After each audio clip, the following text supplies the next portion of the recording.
Hello, everyone, and welcome back to EloEllie Summer Seminar alongside the United Nations Sustainable Development Goals. Today is day 3, and if you couldn't tell, for today's Lecture 3.1 video, we switched to a new software. Hopefully it'll be cleaner with better subtitles, and you'll be able to see me a little bit closer.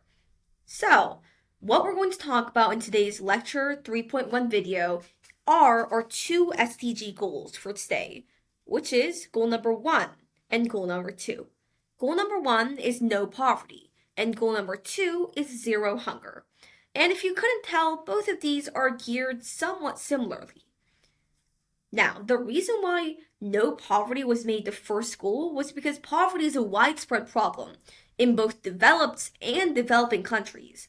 I mean, within the US alone, we have over 50 million people in poverty or on the brink of it. And unfortunately, in a lot of developing countries, that number is only higher, with a great percentage, over the majority of Venezuelans being either in poverty or in deep poverty. And the problem presents itself when child poverty is another symptom of the overall poverty phenomenon within the country. Because every single time we have our certain statistics for poverty in general, the child poverty rates are even worse, which means that the UNICEF videos that you've seen of young children not being able to get food or proper medical attention is too close to home, because that's what happens every single day. And probably in the span of time that I'm speaking about this problem, we'll lose more lives to poverty.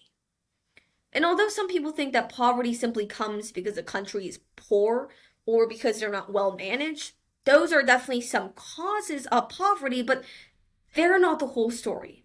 The reasons why a country might exhibit symptoms of poverty has to do with different circumstances. Countries like Venezuela had their economy fall apart after their oil industry went haywire.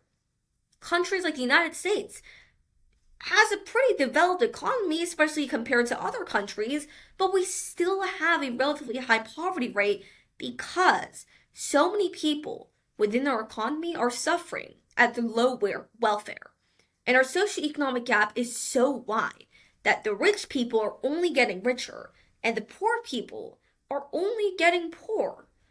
And because the taxes that we actually put on aren't fully geared towards cracking down this hierarchy of our economy, this means that in theory, trickle-down economy should occur, where if you give something to the top, it will trickle down to the bottom. But as of right now, it's like a bottom-upside pyramid, because everything that you put into the bottom is being sucked up to the top.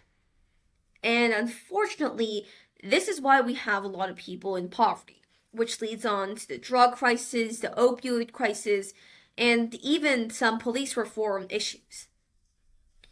And regardless of the various reasons why poverty actually occurs, the bottom line is, globally, this is the epidemic that we need to help solve. And same thing goes for zero hunger. So many people are going hungry, especially in the midst of the wars. Right now, the Russo-Ukrainian war, the Israel-Palestine conflict within Gaza and Rafah, thousands of people are starving to death because they don't have food. And this is why number 1 and 2 are not only the numbers that they are, the first 2, but also why the United Nations put such a heavy emphasis on it. So, what can we do to help alleviate symptoms of poverty and hunger? Simply said, the most that we can do as of right now, depending on where we are, is volunteering, community service, and conserving.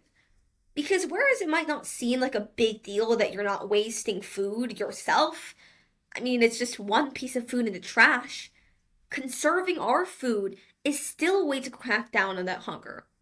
A bigger proponent of it is giving consistent aid, whether it be donations of food, clothing, water, or money, to different organizations like UNICEF or the UN, who will provide that money to those in developing countries and even in developed countries that are in poverty.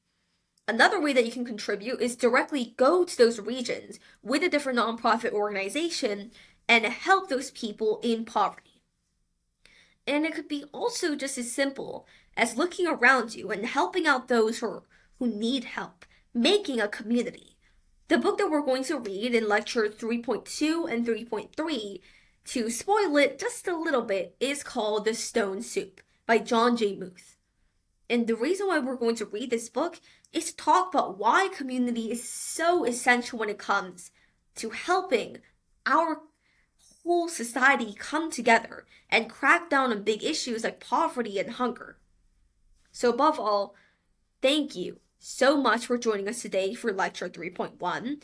It's definitely going to be quite a ride in lectures 3.2 and 3.3, but I hope that you enjoyed the book that we read and the discussion that we have with our students who are coming in just a few minutes.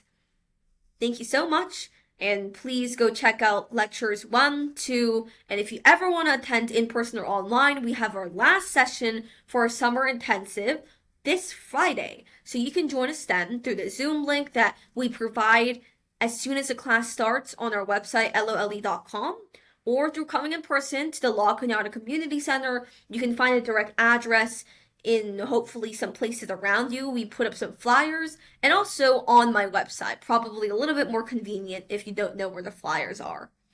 That's pretty much it for now. Please check out my new podcast, the other videos that will come out as a part of this lecture 3, and have a great day. I'll see you quite soon in a couple of days. Thank you, everybody.